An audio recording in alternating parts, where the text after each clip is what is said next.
We have an awesome show for you guys today. The greatest eventer of all time. Good news for the sport.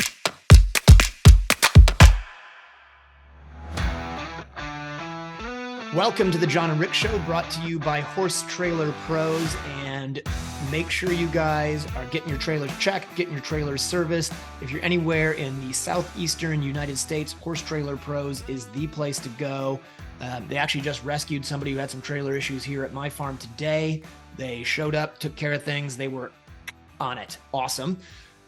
So big thank you to Horse Trailer Pros. Also, all of you guys who are out there watching we have such a great group on YouTube now, Rick. We're at like 7,000 people on YouTube. All right. Yeah, the podcast is blowing up. If you guys can make sure you keep commenting on the videos on YouTube, that really helps us. Subscribe to us on YouTube, subscribe to us on your podcast players. It's a big help for the show. So we really would appreciate that. And then, Rick, we have a great show today. We do have a great show, John. We've got Bruce Mandeville coming in as the chair of the selection committee for the Canadian team. Yep. We have another great advocate for the United States, and that's Mark Hart coming on. And we haven't had Mark since our COVID days. So yeah, just a great show ahead, just a lot of information, a lot of stuff to talk about, and we can talk about a lot of stuff in this first segment. Yep. So I think we haven't really talked. Have we talked since Burley? No. Yeah. So Burley was pretty exciting. Was exciting. And thinking of Canada, we had Wabbit over there with Jesse Phoenix, who we'll talk a little bit about with Bruce. She was awesome.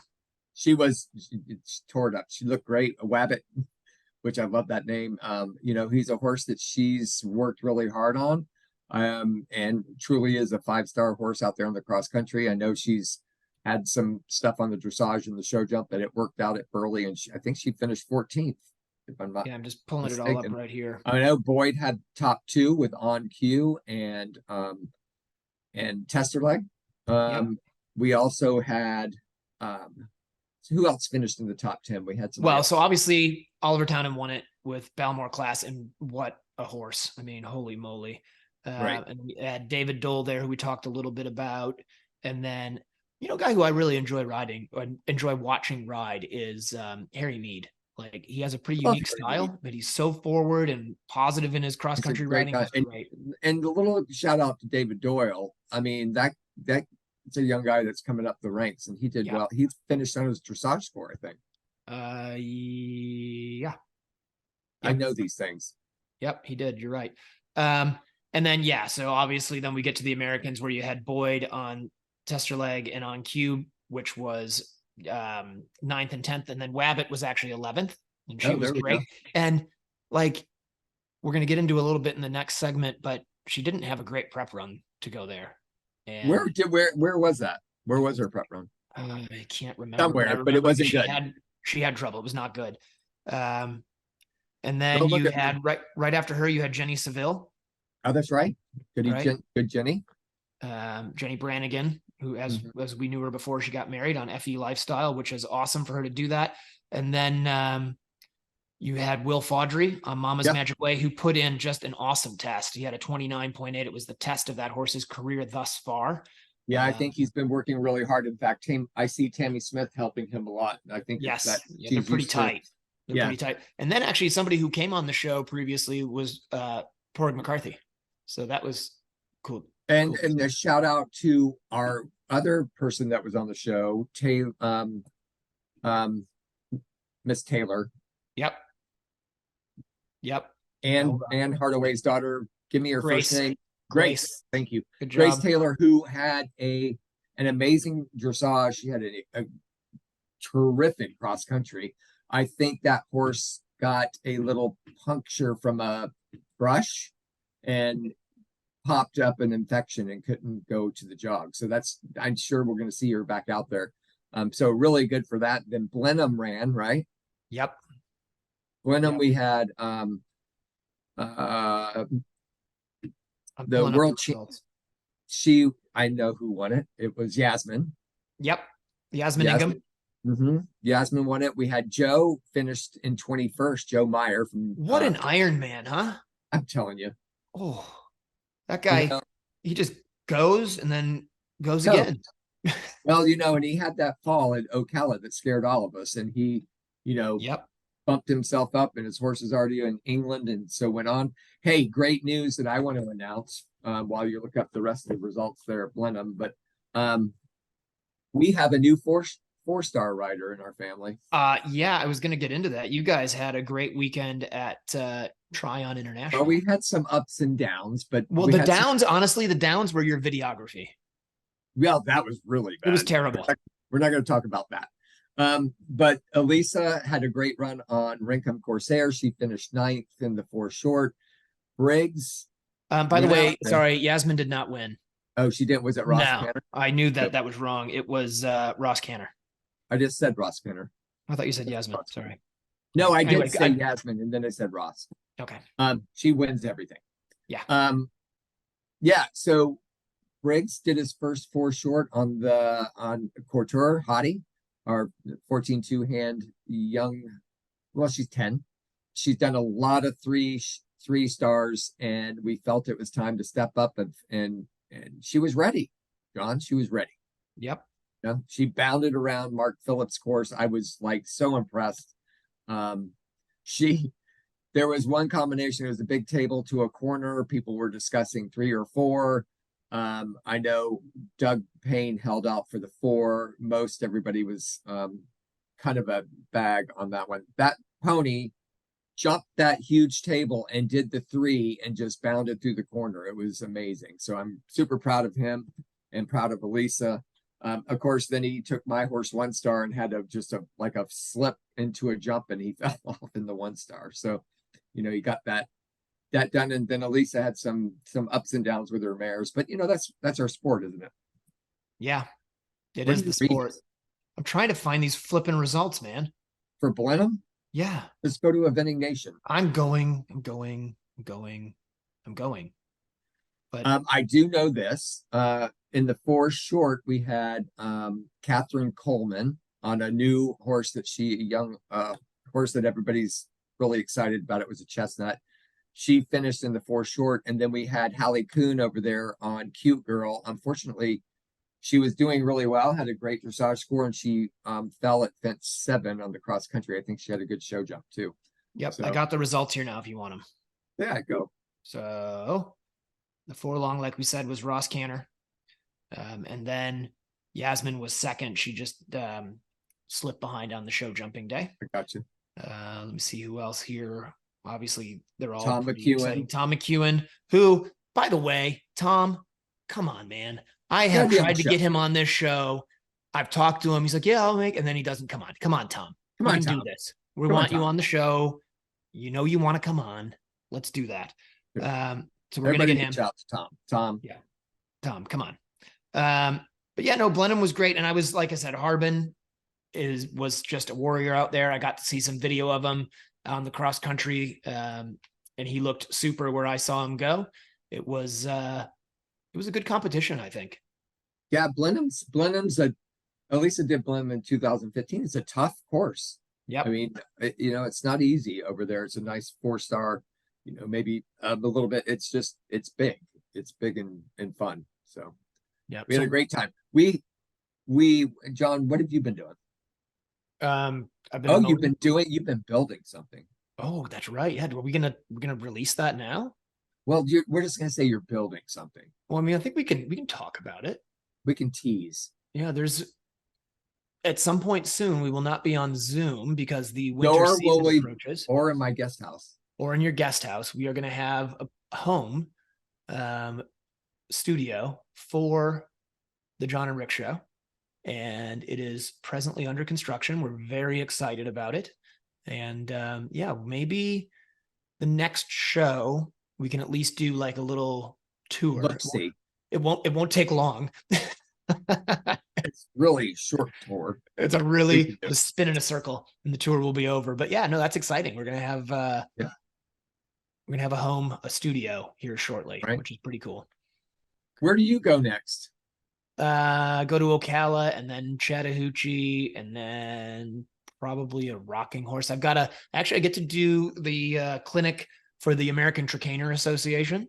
Oh, good. Up at Where's that? Tryon. In Tryon? It's in Tryon, beginning of November, I think, or end of right after chat. Well, if our electric bike is still up there because Briggs left it, will you bring it back? Yeah, for sure. See if they'll set it aside for you. That sucks. Yeah, another story. And then Terra Nova. How about you guys? Where do you go? Stapleview. Yep. Then I was going to do the Tuesday Ocala, but they only went down to modified, and we now own that really cool mare BF Cadet Brickfield Farm. Yeah. Good. So we own the mare, and I was going to take her there, but she's only training. She's not modified yet. So we're just I think I have a client going there. Then we go to chat, and then determinations. I think Briggs will be doing the 4 shorts just with his horses this season. The black horse still has yet to go out on cross country. We've had a hot nail that came into play, and so we're hoping that by we get the Stapleview, he'll be good there. Terra Nova for Elisa for the 4 long. Yep. And we might send my horse Ingomar to the 2 long if they do well in the 2 short at Stapleview and chat. Cool. Well, we got a plan. That's exciting. So let's do this. Let's take a break, and then we're going to go back to Canada and talk with Mr. Bruce Mandeville from the HPAG High Performance Advisory Group and the chairman of selectors for Canada, and get the inside scoop on what's going on with them. Well, thanks for taking me with you. Yeah, you're welcome. Want to advertise on the John and Rick Show? Contact John at 352-875-8622 or call Rick at 850-879-2649. For a horse owner on the road, your trailer is essential. No one enjoys being stuck on the road.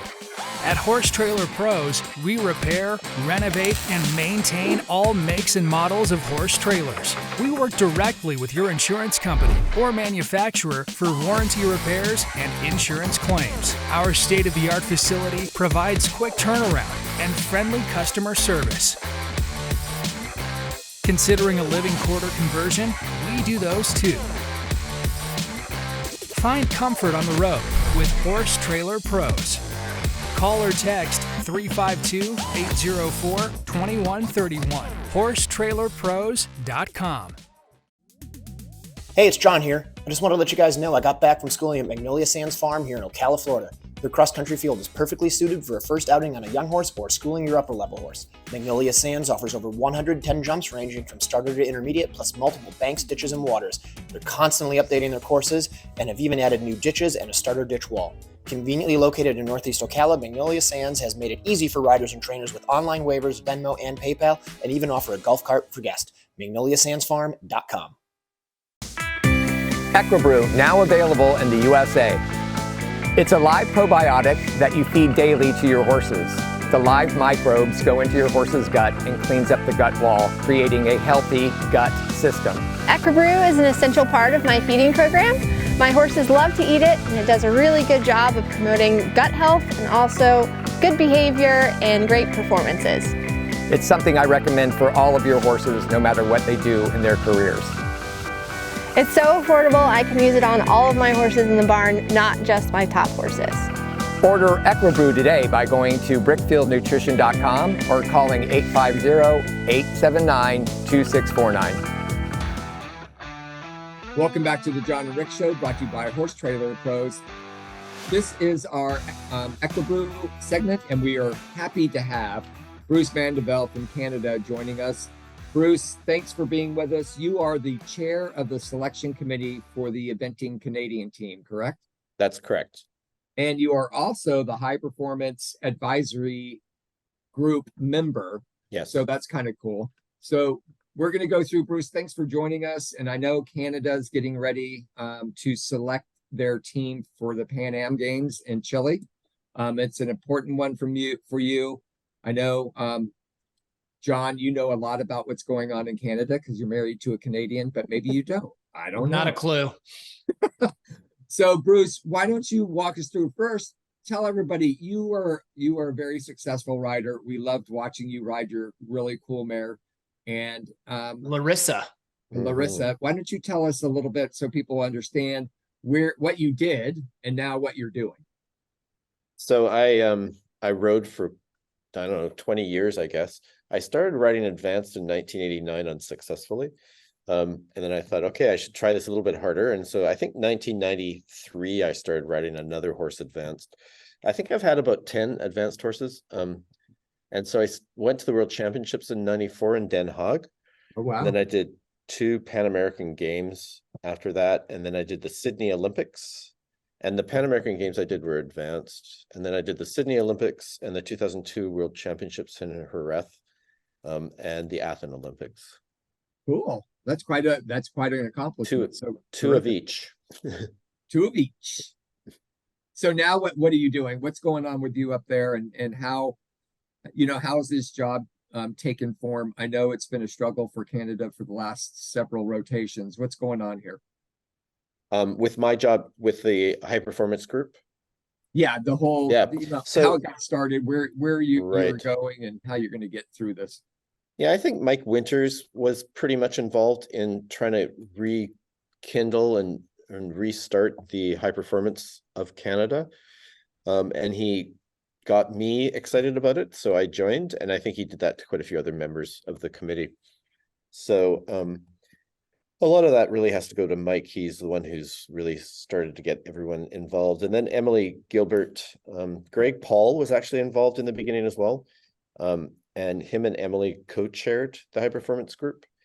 And then he left and Emily took over, and that would be us. And so we have 2 rider reps on the high performance group. We have Shandis McDonald and Mike Winters also. Shandis. Yep. Great Shandis. name to hear. Yeah. And then we also have Matt Ryan, who's an advisor for us on the high performance committee. And then as other members of the committee, but also as selectors, they're my cohorts, is Bonnie Moser, who I kind of grew up eventing with as well. And she's been great. And then we have a Kiwi who lives in England, Bruce Haskell. And he's provided a lot of really good, different perspective viewpoints of different things. So it's been really helpful. And then we have Rebecca Howard, who was a selector, and then she took over the role as interim chef to keep and TA, and she's doing a really good job with that. So we're really happy with her. Well, excellent. John, you got some questions? Yeah. So when does this Pan American Games team get selected, or I'm assuming it is selected? When does it get announced? So it gets announced on Friday. So here's the thing, Bruce. Mhm. We're only 1 day early. We're actually 2 days early. No. We have- As this airs, we are 1 day early. I can't. You could divulge tell that. us it's illegal. It would be it's not for me. illegal. It's against the rules. You could tell us, just bend the rules a little bit. We'd get the scoop. And I'll tell you what, we won't tell anybody else. You could phone me Friday morning and I could tell you. Okay. That doesn't, That's well, too you know what? late. That actually could help. Yeah. All right. I might do that. Okay. Anyway, so the team gets Actually, announced Friday. on- Actually, I think Thursday night at 7 p.m. is when I could tell you. Oh, that's problematic for us, because that's technically what time it is right now as everybody's watching this. Okay, Yeah, because we may have to do it. You could have an Bruce- You could have an over voice going. We just an important interruption. We have just Yeah. learned exciting news. Okay. Anyway, so obviously, I mean, it's a handful of riders, right? And I think the thing I would want to get into really more than all of that is you guys took a pretty big trip with a bunch of these riders over to Europe. And I'd just be interested in what the thought behind making that trip was, Sure. like what the goal of that trip was, and how Sure. how you think it all went. Yeah. So we have always discussed in our HPIG meetings, the High Performance Advisory Group meetings, of how we become more globally competitive as a country. We're a small country, so we need different sort of approaches and than the USA, I think. So we want to maximize our global competitiveness, and we've always talked about doing some Nations Cups. So we identified Arville as a place that would be helpful for us to go to. It's close to an airport. So logistically, it was just a good location. And the event isn't going to be, it's not going to have a ton of, like, it's not got the atmosphere of, say, Blenheim or Lemuelin. So it's like a quieter type of event. So I think Rebecca thought that would be the best place to go. And we got someone to offer us money for travel grants. So we offered travel grants to riders. And it was a selection committee who chose the riders to go. We select also Nations Cup teams. And they were given a grant to go over, but they did have to raise a lot of money there themselves. There was no one who was, let's see. Yeah, there was a couple who were nominated for the Pan Ams who did go to Arville. That was Hannah Bundy on Lovely Assistant and Kendall Lahari on Audacious. Those two were nominated to go to the Pan Ams, and maybe Wabbit and Jessica Phoenix might have been nominated as well. Well, actually, they all were nominated, come to think of it. I'm trying to think of it. Everybody's nominated. So anyway, we sent a team that we thought were up and coming that had the potential to, with exposure, to develop themselves into much better riders, and really just to seeing what horses are out there, seeing what horses that we compete against at the championship levels. By going to Arville and seeing some of the younger horses in Arville in Belgium, I think it opened up a lot of eyes to the quality we need and also just to the results we need. So we're pretty keen on improving our results. That's what we want to do, and that's what Rebecca's been doing really well with. And a lot of that is really making us competitive internationally. So I think we did light a flame. I think there's 56 supporters at Arville, so 56 people not competing. We're over there supporting our riders, which is phenomenal. And we are, I mean, HPAG is trying to set up engagement with owners and sponsors. So at Petroni, at the World Championships, we had a tent for owners and sponsors to hang out in. We didn't in Arville, and in retrospect, maybe we should have had more interaction with owners and sponsors in a social environment, but we weren't expecting that many people to go. So in all, it's been an exceptional exposure for the riders as well as educational. And they went on, a lot of them went on, two went on to do Blenheim. Hannah did the 4-star long and Katie Melinsek did the 4-star short. And then a bunch of them are going to go to Lanier in France to do a 4-star long. So it's been a really good way of having them be dive into the deep end of competition overseas. And just that little push of travel grants really helped get them over there. And then they did their own raising of money to stay there and do different competitions. So I think we've been really excited with the results of that.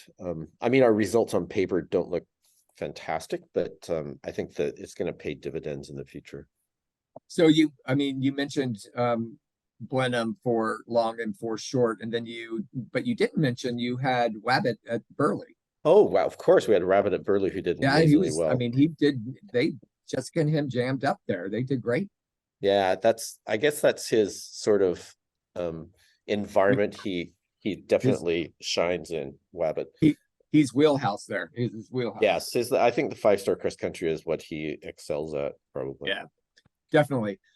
So go ahead. I was just say, Rick, we probably want to take a little break and then come back, and that's actually a great little spot to do that.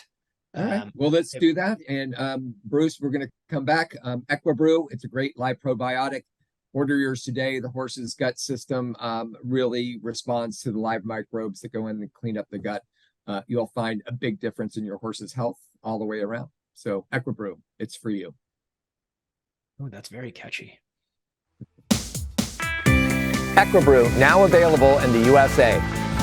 It's a live probiotic that you feed daily to your horses. The live microbes go into your horse's gut and cleans up the gut wall, creating a healthy gut system. Equibrew is an essential part of my feeding program. My horses love to eat it, and it does a really good job of promoting gut health and also good behavior and great performances. It's something I recommend for all of your horses, no matter what they do in their careers. It's so affordable, I can use it on all of my horses in the barn, not just my top horses.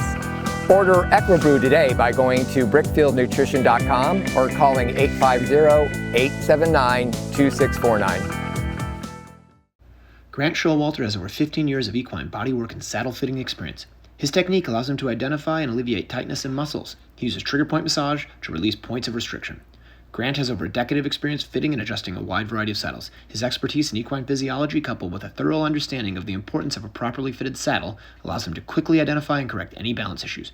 Grant can also adjust your saddle on site. Grant works on all of my competition horses, and I have noticed a significant improvement in their performance at competitions and their overall way of going. Grant's based in Ocala, Florida year-round, but regularly travels to the surrounding areas. For more information or to schedule an appointment, call 484-639-4454. Hi, my name's Leslie Law, and we are a proud supporter of Jump for Joy. We've been using their portable cross-country jumps now for about 10 to 15 years. We love these jumps because, as you can see, they're very easy to move. It would only take another person on the other side, and I could place this fence wherever I wanted to very easily.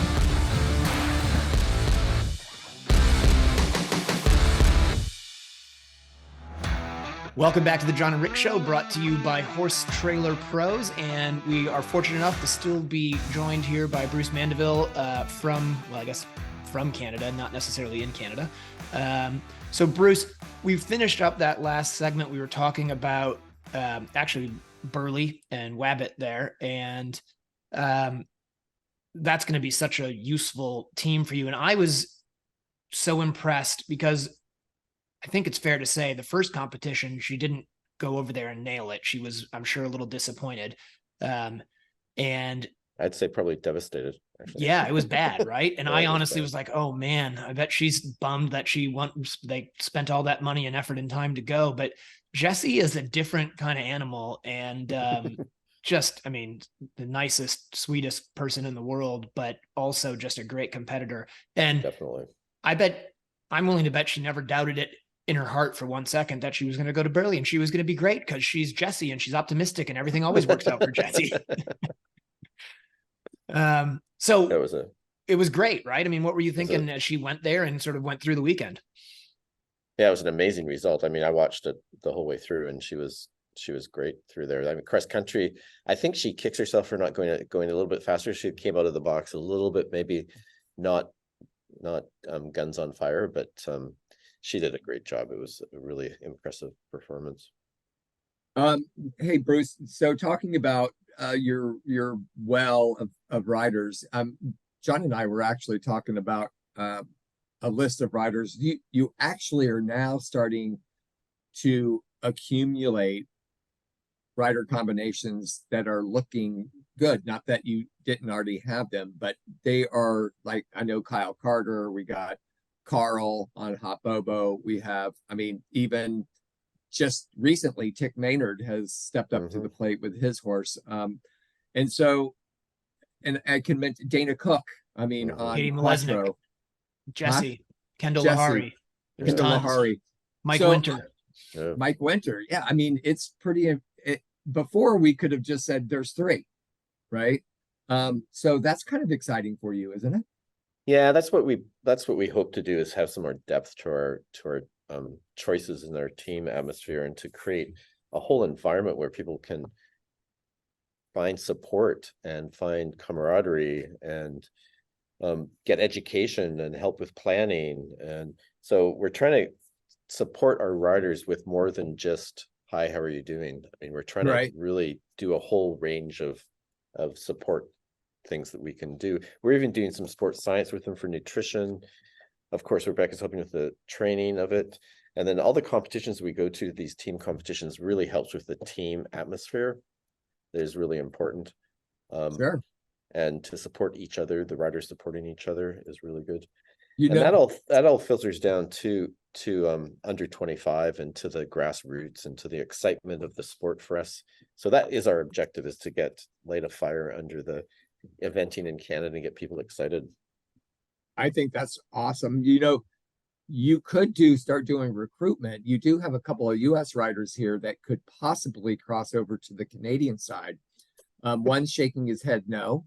I know Elisa's married to a Canadian. I'm always shocked that you, John, and Elisa haven't been roped to Canada. I mean, yeah, I'm American, man. I just became American too. I've got an American passport now. There you go. No? There you See? go. I still have my Canadian though. Yeah. You're Of dual course you do. citizen. There you Yep. go. So we're excited, and as John was trying to do in a segment 2, was trying to get you to release those names. And just so you know, there's only so many to choose from, so we can all do our best guess, which probably John and I will do in our segment 1 in our Okay. opening. And I guess we could say, hey, Bruce, we swear We We could won't just release- not release this we just episode won't until release 7. the show until 9 o'clock on Thursday. See, the trouble is there may be some changes. That's the trouble. So And then our whole show would be in the trash can. yes. No, we'd still exactly. air it, and then we'd just blame it on Bruce. So I am excited. So are you traveling once this gets done? What's the plan? Let's say, okay, you got your team, which you do. It's named on Thursday night, Friday morning. What is the build up to Chile? What are we doing? So there is a trend. There's a training camp. Obviously, we're going to have a staging, and I think it's in. I'm just trying to find it here. I think it's in Florida. Yeah, and then we are flying with Americans, from what I understand. But I think some of that stuff is up in the air because not everyone is in America. So well, I just heard this just for scoop. The charter, I understood, Right. because I heard this from Lindsay actually, or somebody. The charter was the Mexican team, the Canadian teams, and the U.S. team, and I heard Mexico backed out and they're using Army planes. So I guess y'all are kind of in the air. I think that was the problem. I didn't hear the specifics of that, but yeah, I think that was the problem. So I hope y'all get to Chile. There you go. See, we're giving you the breaking news right here on the show live. That is funny. So you're going to stage in Florida. You're going to figure out how you're going to get there. How long is the training camp? When's that happening? Yeah, I couldn't find that information. I don't have enough at the top of my head. So give me a minute, but go ahead and talk some. So Yeah, say we're some going to of go the- ahead and talk some more. Yeah, We can do it. The Chile dates are what, the 3rd week in October? right. So then, of course, when you just alluded to the fact that not all the Canadian horse teams are in the continental U.S. Ooh, he gave. No, I said something away. some are in Canada. So I mean, they could be in different places. Yeah. So Chile is the 26th to the 29th Uh-huh. of October. So I would suspect you're going to be September in Florida, or is it going to be closer to the beginning of October? You don't have to nail the Let's date. do this. Let's go hypothetical. So completely hypothetically, Bruce, if you had horses that were not US based, would you make them come down to Florida for the training camp? I don't think we are actually. Okay. And if they were not North American based, would you make them come to Florida for the camp? No. Right. Yeah, Okay. I'm pretty So sure you not. have this camp and it's there for the riders to get ready, to get together the best that you can, but you're also going to be a bit sympathetic to what's best for each individual horse. Yeah, and also it just depends how they travel to, where they're traveling to, and what the logistics of all of that are. So, Right. Because actually, yeah, we forgot a few, right? I mean, I don't know what she has, but we got Holly Bennett out on the West Coast. We didn't Yeah, I mention mean- Lindsay Tresnell, who I think is up in Canada. Yep, she's in Canada. Windsor. Yeah, so we have them kind of like all over the place. So the logistics of that is still up in the air of what we're going to be doing, but they definitely want to get together and do staging, and do some training camps to get to know each other and to spend some time together for sure. Right. Is there any thought of any last run anywhere? We haven't set up a mandatory outing, no. And I think we'd have to do that quite a lot before time. And the HPIG just got all these responsibilities, and we write criteria for everything. So we write criteria for the national team program, for karting, and for championships, and for CCI qualifications. So we were pretty busy, and I think that we didn't really have enough. I mean, it takes time to develop things, and we don't have a mandatory. Yeah, outing right now. time runs out really fast. John knows Yes. that. Mhm. It's quick in coming, and when you start talking about this, it's hard to believe it's September 19th right now. Yeah. So, I mean, times are running out. Exactly. John? So the one thing I was just thinking here that I think is really cool, and sort of a last topic just to rewind a little bit, is I think the thing that is really exciting for Canada is that you have a pretty big pool of riders. It wasn't that long ago that I really think the idea of riding for Canada was, well, if you get qualified, you get to go because there's nobody else. Yes. Right. And so that's got to be the goal. And as much as it is about camaraderie and getting, supporting each other, there is also that natural, whether it's friendly or not friendly, competitiveness with each other, that I'm going to get that spot, not you. And I feel like I've sort of been watching that grow over the last 2 years between, all the Canadian riders. Is like, yeah, they're supporting each other, but they're also competing against each other. And that competition is going to make them be more competitive. Absolutely. Worldwide. So, I mean, credit to you guys. And that's got to feel good knowing that the program's starting to produce that result. Yeah, that was our objective, is to have people become more competitive on the international scale. So being competitive with each other and helping each other advance their skills is really the ticket. So our staging is going to be in Ocala, Florida, October 14th to the 20th, and then they travel to Miami for Chile, October 21st. There we go. So the one last thing I would like to do is, would you sing the Canadian national anthem for us? I can't remember it. It's right here. Oh, Canada, our home and native land. True patriot love. Can you go up a tune? I can't. In all of us command. Sons commands. With glowing hearts, we receive the rise of true, strong and free. Oh, Canada. From far and wide, oh, Canada. I feel like I'm on stand on guard for thee. I'm not going to win any singing contest. Keep our land glorious and free.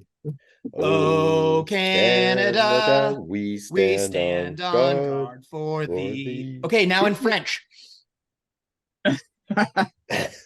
Now, there he goes. I feel like I'm at a hockey game. John, you didn't even do that for the U.S. I will. I'll do it. I'll do it the next time we have a U.S. Pan American game team rider on. I will sing. Want you to. And Bruce, you might have to join us in it later. Yeah. Hey, thanks for being with us. No problem. Yeah, you're the best. Really appreciate it. Bruce, Pleasure. Thanks for coming on. Best of luck to Canada at the Pan American Games. Thank you very much. And yeah, you're the best. We'll talk to you soon, man. Thank you.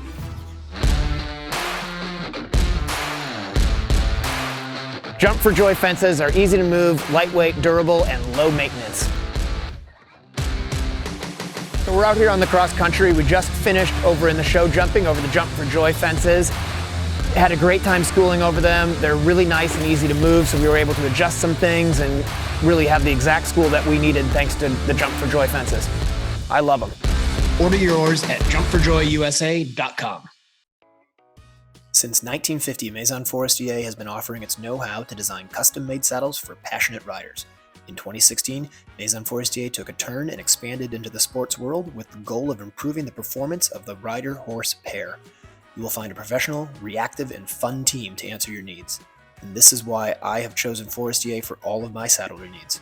Feel free to contact the saddle expert in your area for more information by visiting www.forestier.com. Hey, it's John here. I just want to let you guys know I got back from schooling at Magnolia Sands Farm here in Ocala, Florida.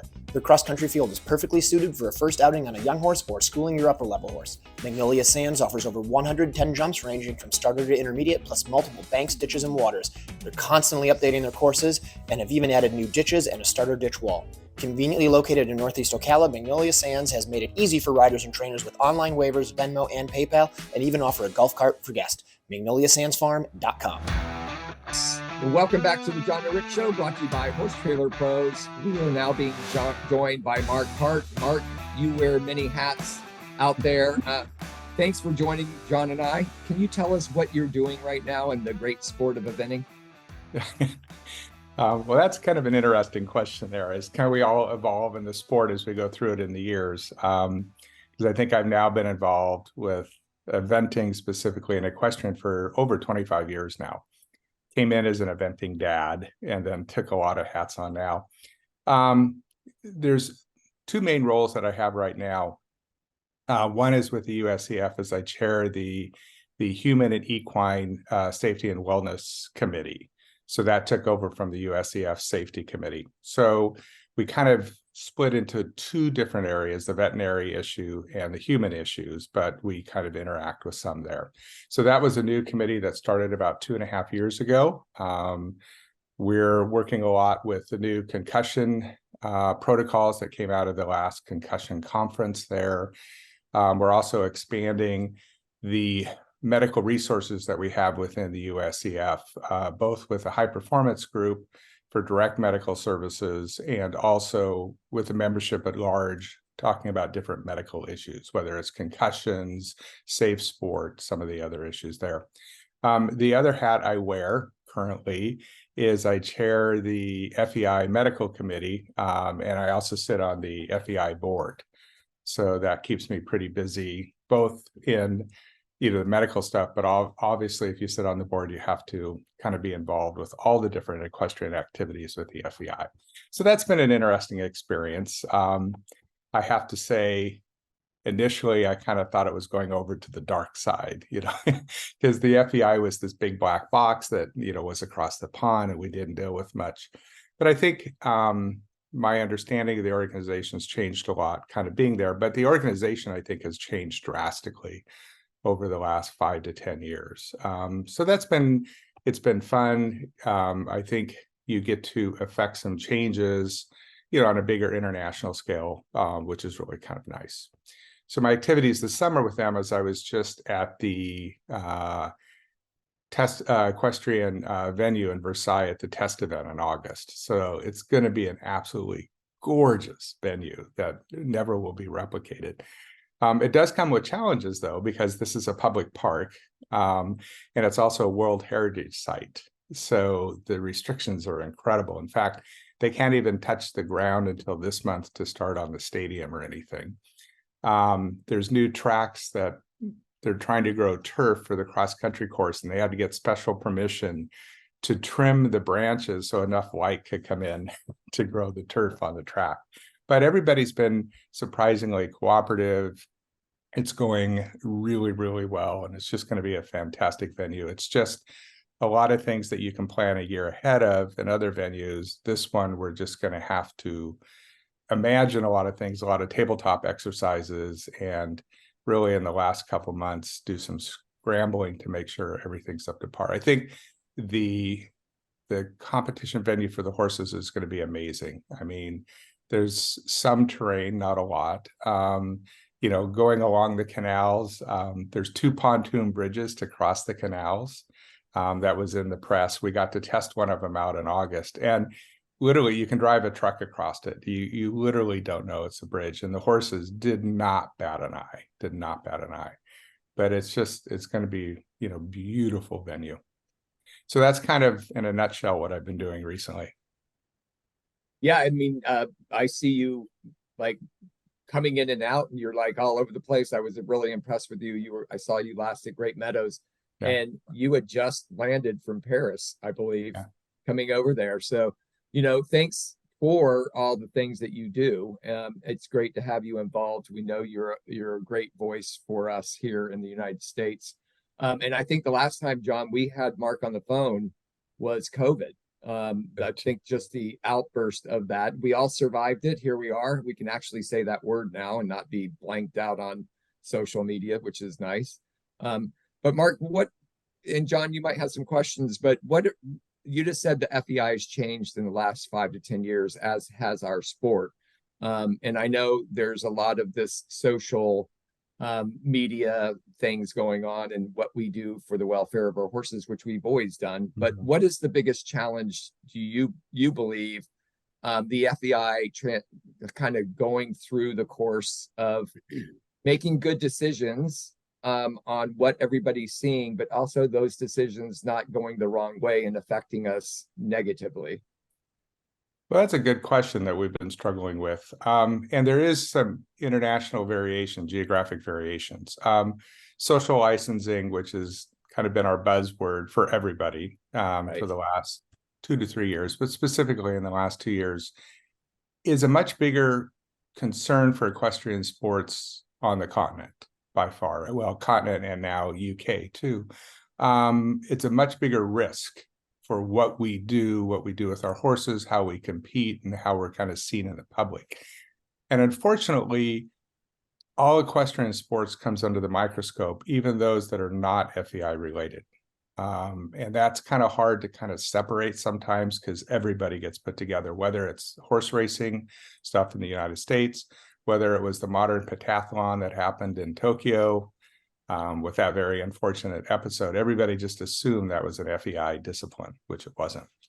The FEI, I think, trying to stay ahead of this, created, which has been in the news a fair amount, the Equestrian Ethics and Welfare Committee, which is a external commission that's headed by a very prominent behavioral animal science person from Australia, kind of staying ahead of this, asking ourselves, who are we? What are we doing? Can we do things better? And I think instead of waiting to be reactionary, if the government starts shutting us down or we get bad press in the public, we need to be out in front of this and to show that we do put, our equine partners at the top. I mean, we all know they're treated better than we treat ourselves sometimes, but that is not necessarily transmitted to the public. And we have to show that, these horses do enjoy what they're doing. They're not forced to do something, and that has to do with the behavioral science that needs to be out there. There is science there, and then also in the realm of it that we're doing it in a safe way. So I think the FEI was very smart to get this external experts talking to us very early on, and then they'll make some recommendations. The initial recommendations were published at the Sports Forum in April. Some were somewhat controversial, but not highly controversial. But what are the things that we can do, not only the FEI from a governance perspective, but what we all can do internationally in our own different national federations and with our own governmental agencies to, let everybody know that we are putting the welfare of the horses up front, and what are the things that we can do to change perception. So I think that's been a key thing. And I think the FEI is thinking forward, and they're not just waiting for something to happen. That you can get behind the 8 ball on something like this, and it's going to take forever to dig out. So I think this is a very good way to do it. It's nice in that they're really trying for broad representation of different voices. This isn't, FEI has been accused in the past of being kind of the echo chamber within Europe, and I think if you look at the composition of the committees, the board now, there's 3 of us that are on the board from North America, that we're getting some other representation, and that we can get kind of a different, not that it's right or wrong, but a different viewpoint and a different way to look at things. So that part I've been very happy about. So Mark, I think that's all interesting stuff, and I want to get more into that social license thing and have a few questions for you. But before we do that, I think we should probably take a break here, just check in with some of our sponsors, and then come right back and let's get back into it. All right. For a horse owner on the road, your trailer is essential. No one enjoys being stuck on the road. At Horse Trailer Pros, we repair, renovate, and maintain all makes and models of horse trailers. We work directly with your insurance company or manufacturer for warranty repairs and insurance claims. Our state-of-the-art facility provides quick turnaround and friendly customer service. Considering a living quarter conversion? We do those too. Find comfort on the road with Horse Trailer Pros. Call or text 352-804-2131. HorseTrailerPros.com. Since 1950, Maison Forestier has been offering its know-how to design custom-made saddles for passionate riders. In 2016, Maison Forestier took a turn and expanded into the sports world with the goal of improving the performance of the rider-horse pair. You will find a professional, reactive, and fun team to answer your needs. And this is why I have chosen Forestier for all of my saddlery needs. Feel free to contact the saddle expert in your area for more information by visiting www.forestier.com. Grant Showalter has over 15 years of equine bodywork and saddle fitting experience. His technique allows him to identify and alleviate tightness in muscles. He uses trigger point massage to release points of restriction. Grant has over a decade of experience fitting and adjusting a wide variety of saddles. His expertise in equine physiology, coupled with a thorough understanding of the importance of a properly fitted saddle, allows him to quickly identify and correct any balance issues.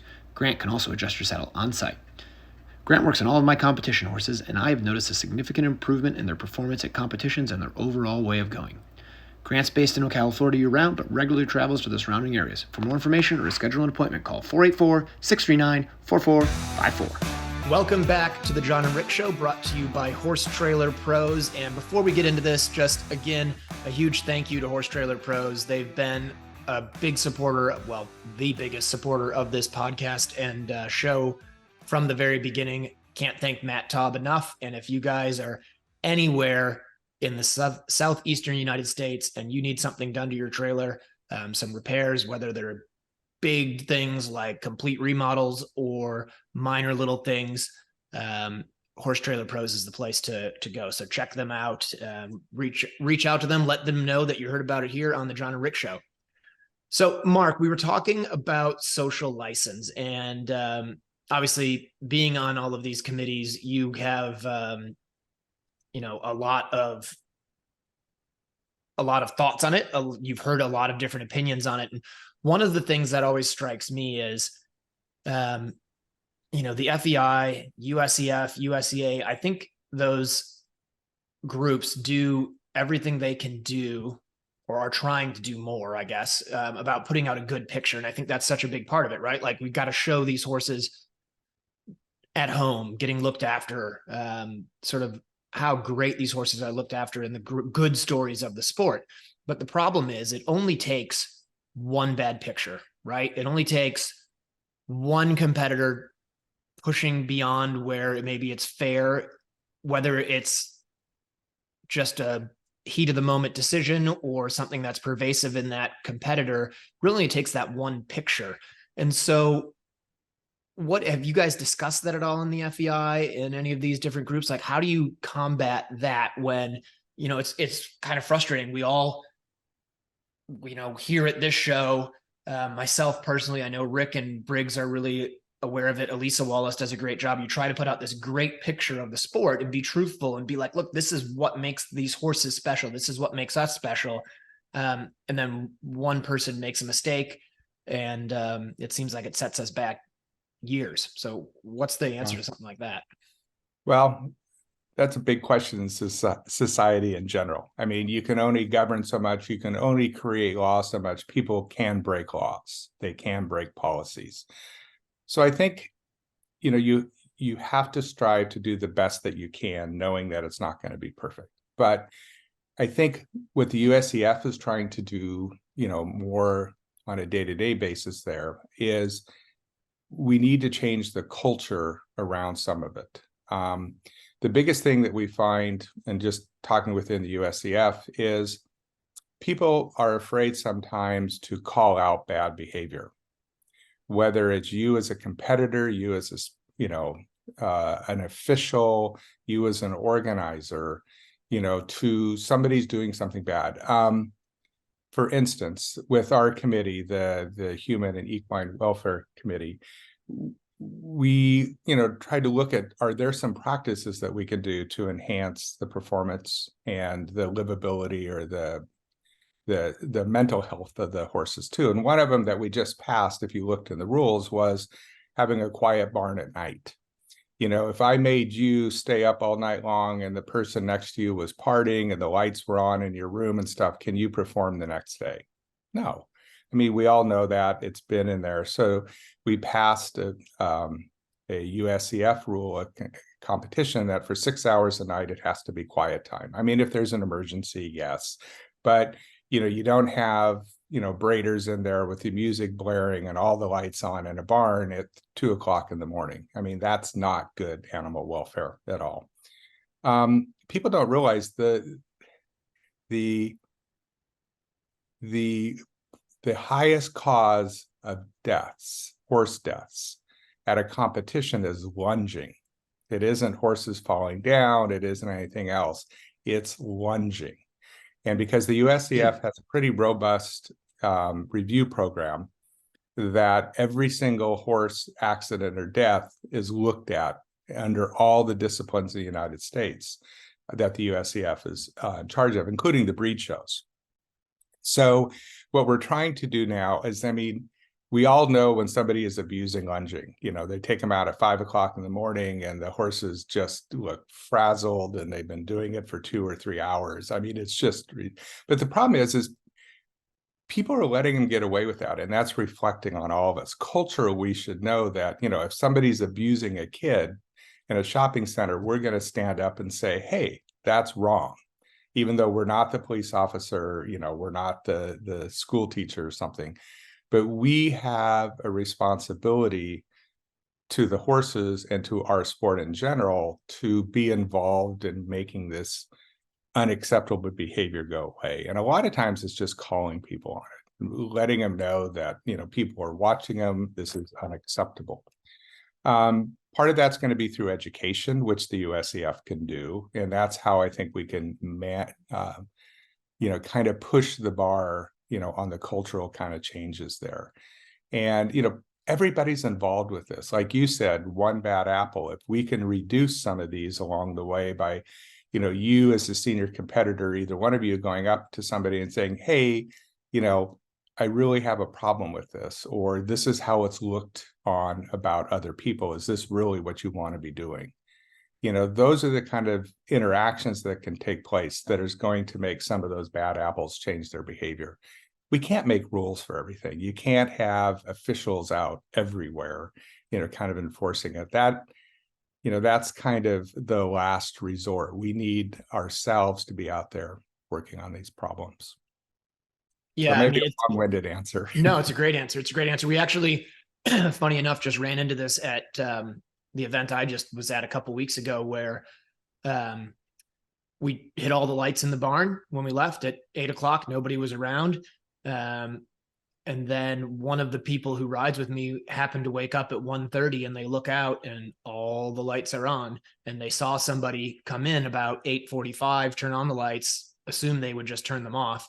And so the next morning, actually, they did go up to that person and said, look, we know you were the last one here. You got to turn the lights off. Like, these horses need to sleep, or at least have some quiet time and not have the lights blaring on them. And I think, the criticism of passing a rule like that is it's kind of unenforceable, right? Like, you can't really, how are you going to enforce and go penalize somebody? Because all that person has to say is, well, I turned the lights off when I was done. I don't know who turned them back on.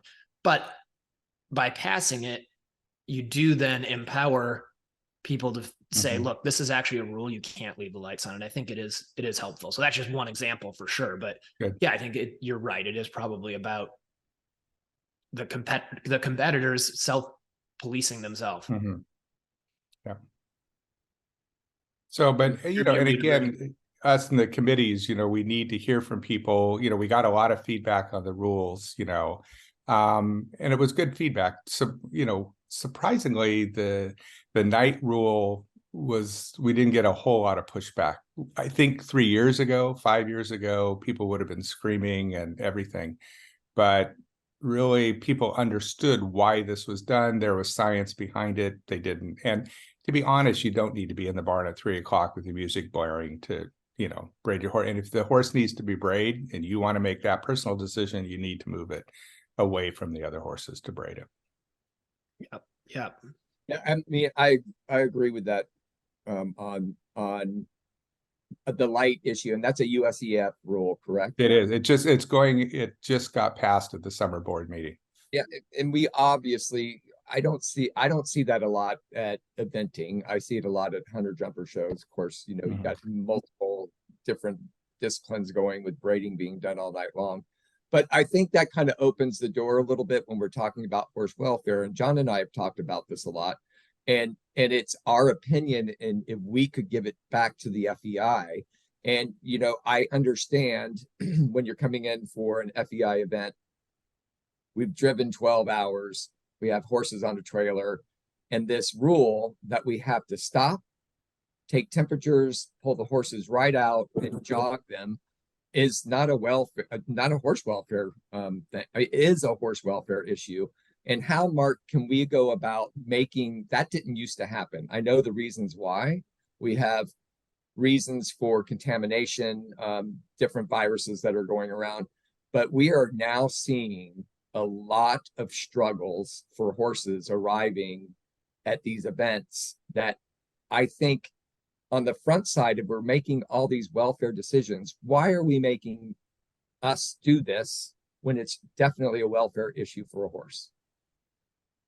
Well, like a lot of things, there's the plus and the minus sides of everything. I mean, for instance, we all accept wearing a seatbelt. There's going to be some people who die because of the seatbelts. They flipped upside in a creek and you can't get the seatbelt off. I mean, you have to go with the preponderance of the evidence. I mean, these days with infection control and vector control, I mean, that can shut our horse sport down so quick, as we all know, with EHV1 and things that, you have to have an inspection on arrival and the temperatures. There's just no getting around that whatsoever. You can't take the risk of bringing in a horse with a fever.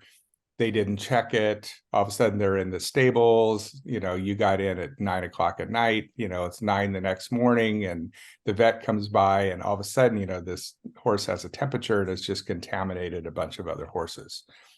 You're going to shut down everything. Not to interrupt you mid-sentence, but here's the issue. So I've had it happen numerous times. You show up to an event, you've been on a trailer for between 6 and 10 hours, maybe more. You park, it's 90 degrees outside, and you're told you have to wait in line in a parking lot with your horse sitting on a trailer, sweating. It hasn't been drinking well. You can't put it in a stall. When you do get it out of the trailer, finally, you're usually on, very often, a blacktop driveway with multiple horses, people panicking, horses freaking out. It is such a safety issue for the horses. They are just waiting to get loose and run into each other and kick each other. I've had vets tell me they will not temp my horse, which I guess they don't have to, and they want me or my groom to do it. I have horses that kick. And I will say a lot of the times, most of the time I said to the vet, look, this one kicks, it's very bad. We need to go and do something with this. And then at that point they say, right, let's go to the stall and we'll temp it there. Not to mention, I don't know how often it happens in Europe, and this is right where you get that European angle versus North American angle. On my trailer with those horses, I have national horses that have been shipping in the same trailer.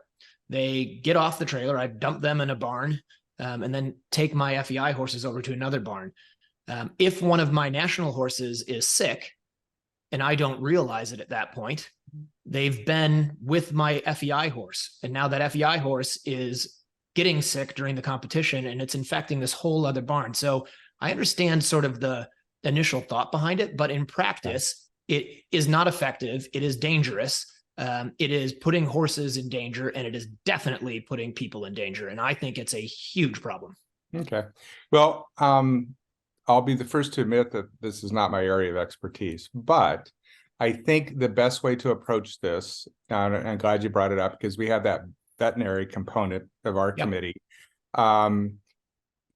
We will bring that up initially, get responses and stuff. And Kent Allen is in charge of this part of it. So obviously, maybe we need to get Kent Allen on and I'll hammer him. Well, he's on the committee. He's in charge of that kind of stuff. Perfect. And then kind of how the process goes, if we develop it within the NF and then we go back to the FEI through the veterinary committee, Jenny Hall, very responsive. She's the chair of the veterinary committee. Things can happen. So what I would propose on this is to write these concerns down, send them to me. I'll bring them up with the committee, and then, we'll kind of look at that, get back to people, get some feedback, and then go to the FEI from that. Look at that, solving problems. Good job, man.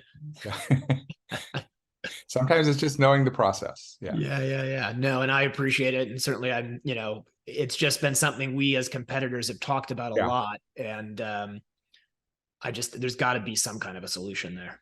Yeah. And that's good to know, because not everybody's there late at night when you bring the horses in and stuff. I mean, the vets are, you are, the other people like me are not there. So right.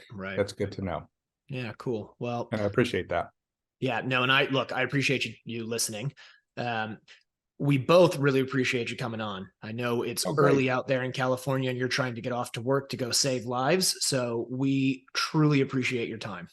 Well, great. No, I enjoy the forum. Obviously, we're all friends, and it's kind of nice to have that interaction as we all have different new jobs in life. So that's good.